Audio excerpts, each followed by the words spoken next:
আসসালামু আলাইকুম বন্ধুরা। কয়েকদিন ধরে ঝুম বৃষ্টি পড়ছে, চারিদিকে যেন মেঘে ঢাকা। সকালের বাতাসে ভেজা মাটির গন্ধ, আর এই আবহাওয়াতে চাই গরম ভাতের সাথে কাতলা মাছের পাতুরি।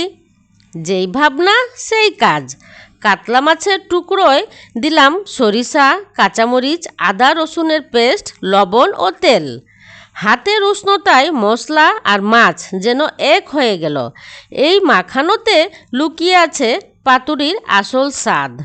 এবার লাউ পাতা বিছিয়ে আলতো করে রাখলাম মশলা মাখানো মাছের টুকরো। ধীরে ধীরে মুড়িয়ে নিলাম যেন মাছের রস আর গন্ধ বন্দি থাকে। চুলায় বসিয়ে দিলাম পাতাগুলো। রান্নাঘর ভরে গেল সরিষা আর পাতার গন্ধে। গরম ধোয়া ওঠা ভাতের উপর রাখলাম পাতুরিটি। ভিতর থেকে বেরিয়ে এলো সোনালি রঙের মাছ। এই স্বাদ মনে গেঁথে থাকার মতো। আল্লাহ হাফেজ।